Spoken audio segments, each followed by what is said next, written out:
I want to start this deep dive with what feels like a ghost story. Not a literal ghost, but a man who was so invisible, so incredibly unassuming, that when he finally passed away, the revelation of who he really was sent a complete shockwave through the global financial system. Hmm. We're talking about a man named Ronald Read. And to understand the gravity of this, you really have to picture his life. He spent his entire existence in rural Vermont. Okay. He wasn't a banker. He wasn't an entrepreneur. He fixed cars at a gas station for 25 years. Then, for another 17 years, he swept floors as a janitor at JCPenney. It sounds like the biography of millions of people. I mean, a quiet, blue-collar life. He bought secondhand clothes, drove a beat-up car, and, chopped his own firewood. Right, exactly. If you passed him on the street, you wouldn't just underestimate him. You wouldn't even notice him. You'd look right through him. Mhm. But here is where the story takes this sharp, almost unbelievable turn. When Ronald Read died in 2014 at the age of 92, the executors opened his portfolio. And they didn't find a few $1,000s tucked away. No. They didn't even find $100,000. They found $8 million. $8 million from a janitor's salary. That Yeah. number stops people in their tracks because the math, it just doesn't seem to add up. Exactly. He left $2 million to his stepkids and $6 million to his local hospital and library. But here is the kicker, and this is why we're talking about this today. At the exact same time Ronald Read was quietly building this secret fortune, there was another man named Richard Fuscone. Yes. And Fuscone was the anti-Read, Harvard-educated, an MBA from the University of Chicago. He was a vice chairman at Merrill Lynch, the definition of elite in the finance world. He retired in his 40s to become a philanthropist. I know this story. The credentials, the pedigree, the massive income, it's the perfect resume. On paper, Fuscone is the winner. No contest. He was, until the 2008 financial crisis hit. Fuscone had leveraged himself to the hilt. Massive debt, illiquid assets, and a lifestyle that demanded huge cash flow just to keep the lights on. He was overextended. He filed for bankruptcy.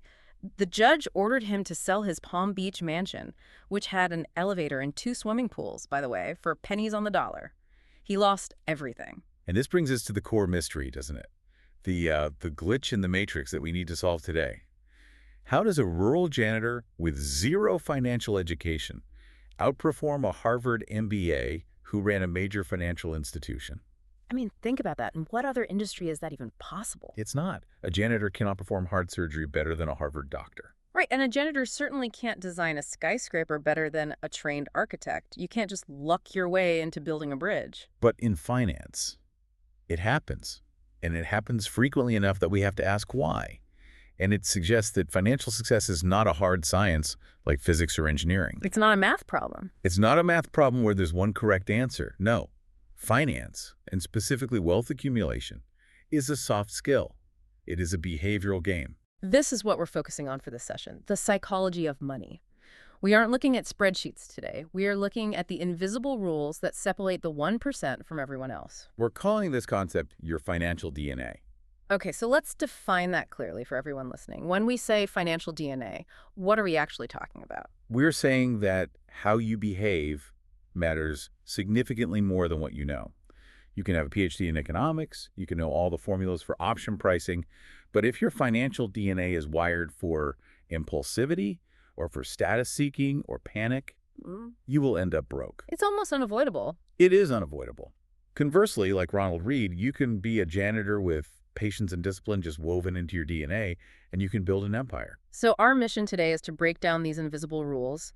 We want to understand the mindset, the mental operating system of the truly wealthy. So let's unpack the first major mental shift. It starts with a paradox that trips up almost everyone, myself included. Okay. I call it the man in the car paradox. This is a classic cognitive trap. Okay, so picture this.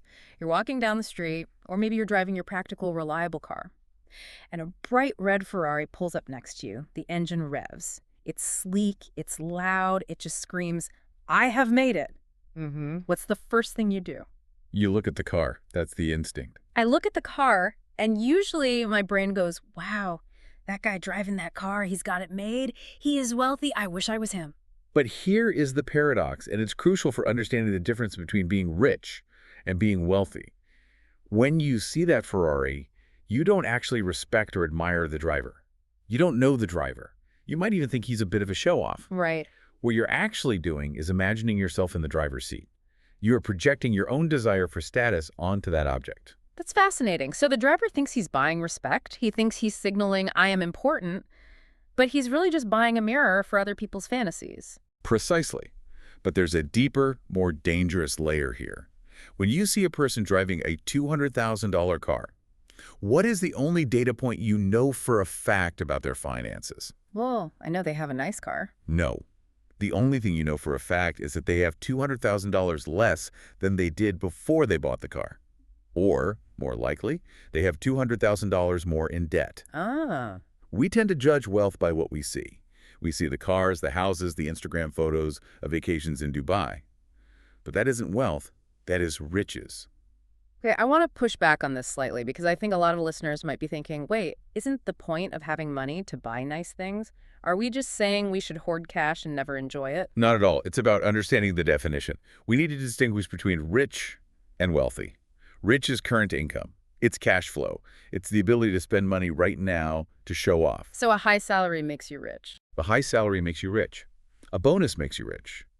But wealth is hidden. Wealth is the money you didn't spend. It's the income that was saved and invested. It's the factory you haven't bought yet.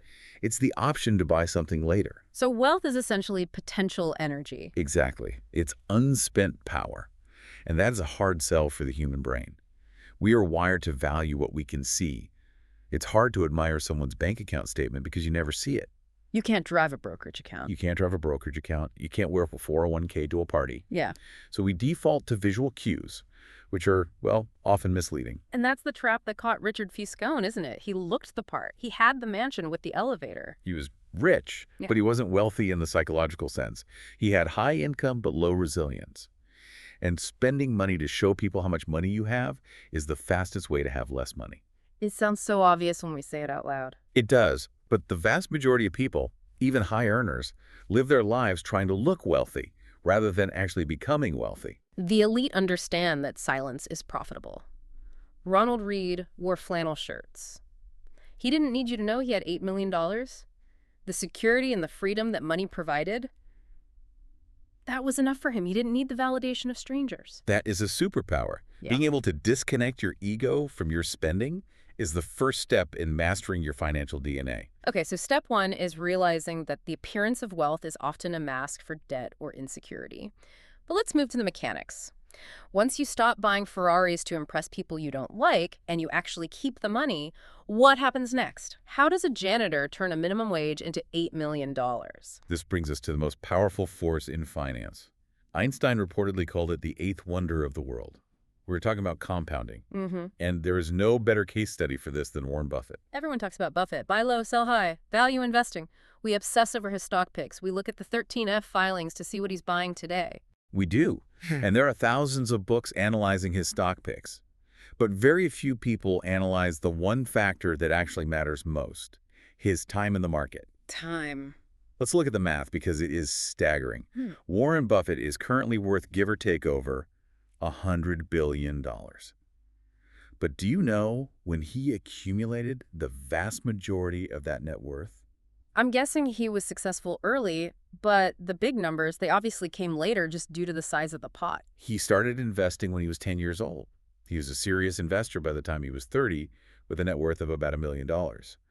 But 99% of Warren Buffett's accumulated wealth came after his 50th birthday. After his 50th. 97% came after he turned 65. Wait, let me process that. 99% of the money came after he qualified for senior citizen discounts. Yes.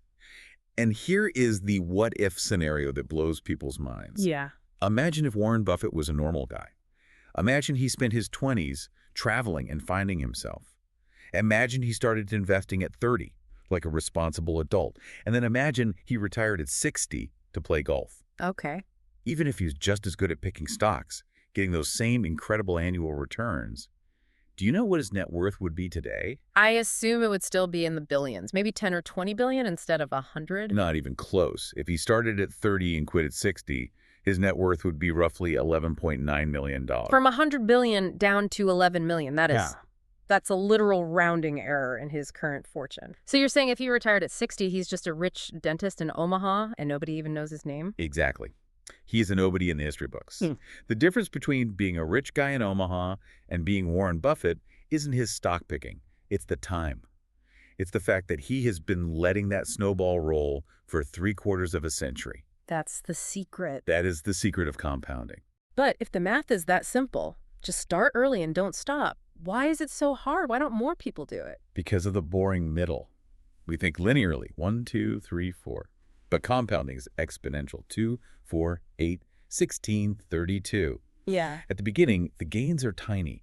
You save for a year, and you have enough to buy a sandwich. It feels pointless. Right, you're sacrificing today for a result you can't even see, and meanwhile, your friend just bought some crypto coin and tripled his money in a week. And that is where the psychology breaks down. The psychology of wealth demands the ability to endure boredom. You have to be willing to let the process work for decades. The goal isn't to get the highest returns in any single year. That usually requires taking stupid risks. Right. The goal is to get good returns that you can sustain for the longest period of time possible. So Ronald Reed won because he had the patience of a saint. He just kept buying blue chip stocks and never sold them. He let the snowball roll for 60 years. Fuscone tried to force it. He wanted the huge returns now. He interrupted the compounding. And that interruption is usually caused by psychology, not economics. It's caused by greed, or, most commonly, it's caused by moving the goalpost. Moving the goalpost. This leads us to the next big trap. We talked about the man in the car and compounding. Now we need to talk about why it's so hard to stop. Why do people who already have millions risk it all? Why did Fuscone, who had the mansion and the millions, feel the need to leverage himself into bankruptcy? Why wasn't it enough? This is a concept called the hedonic treadmill, and it is perhaps the most dangerous psychological trap for high achievers. The hedonic treadmill, meaning you run and run, but you never actually get anywhere. Exactly. Biologically, our brains are designed to adapt. It works like this. You work hard to get a raise. You get the raise. You feel a dopamine hit. You feel great for, what, a month? But then your expectations rise to meet your new income. Right. You buy a nicer car. You eat at nicer restaurants. Suddenly, the new income feels normal. You don't feel any happier. So you look at the next level up. You think, if I just get that promotion or that house, then I'll be happy. And the cycle repeats. You're running faster and faster just to stay in the same place emotionally. It reminds me of the social media trap we are all in. You look at your life, which is messy and boring and full of laundry, and you compare it to someone else's highlight reel on Instagram. Yeah. You see their vacation, their car, their success. And you feel poor, even if you're doing well. Envy is the enemy of wealth. It is the fuel for the hedonic treadmill. The problem with social comparison is that the ceiling is infinite. There is always someone richer. There is always someone with a bigger boat. If your goal is to be better than them, you will never win. You will keep taking risks until you blow up. This is what happened to Fuscone. He wasn't comparing himself to a janitor. He was comparing himself to billionaires. Correct. And because of that, he risked what he needed for something he didn't even want or need. That is a powerful distinction. Risking what you need for something you don't even want. That's just tragic. It was purely for the scoreboard. And that is a game you cannot win. The only way to win is to refuse to play. To look at your stack, whether it's $10,000 or $10 million, and say, this is for my freedom, not for my ego. Which brings us to the final and I think most inspiring pillar of this deep dive.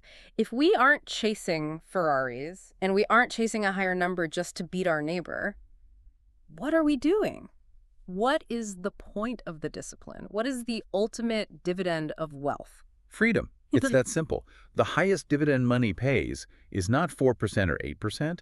It is control over your time. Control over your time. But break that down. Is this just about retirement? Because a lot of our listeners are young and retirement sounds like something that happens when you're dead. It's not about retirement. It's about autonomy today.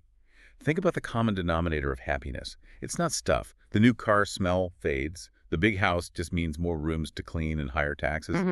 But the ability to wake up in the morning and say, I can do whatever I want today, that never gets old. That is the highest form of wealth. It's the difference between having to be somewhere at 9 a.m. because your boss owns your time and choosing to be somewhere because you want to be there. Exactly. The 99% use their time to buy money. They trade hours for dollars. They are on the clock. The 1%, the true elite, use their money to buy time. They buy autonomy. If you have a year's worth of expenses saved, you have the freedom to quit a toxic job. If you have a decade's worth saved, you have the freedom to pursue a passion project that might not pay well immediately. If you have Ronald Red money, you have total independence. That changed the perspective on saving completely. You aren't saving for retirement in some abstract sense. You are buying units of freedom. You are buying your life back. Every dollar you save is a claim check on your future time. When you view it that way, saving doesn't feel like a sacrifice. Huh. Doesn't feel like, oh, I can't buy that new shirt. It feels like I'm buying another day of freedom. And that's way more powerful. And that is a much more powerful motivator than any luxury item. A bigger life is more valuable than a bigger house. This has been heavy, but in a good way. We've completely reframed what it means to be successful. We started with a janitor and a bankrupt executive, and we ended up redefining the purpose of life. That's the power of the psychology of money. It's not about the numbers. It's about how you relate to the world. So let's summarize this masterclass. We have 4 main pillars to take away. First, wealth is hidden while riches are visible. Don't be fooled by the man in the car. Second, compounding is the mechanic of growth, but time is the fuel. You have to handle the boredom of the middle to get the explosion at the end. Third, beware the hedonic treadmill.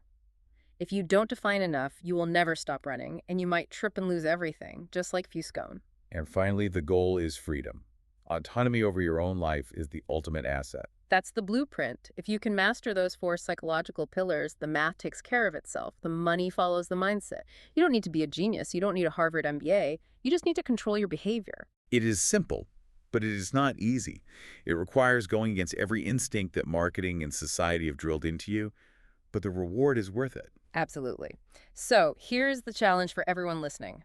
Stop drifting through your financial life. Stop letting social pressure dictate your financial DNA. It's time to start building your empire, even if that empire starts with a single snowball. And if you are ready to stop playing games and actually master this, if you want to understand the deeper mechanisms of wealth that we only scratch the surface of today, you need to join us at Alpha Intel. That is where the real work happens. This deep dive was the introduction. Alpha Intel is the masterclass for those who are ready to join the 1%. Don't just listen to this and nod your head. Execute. Master your psychology, and you master your life. See you in the next session.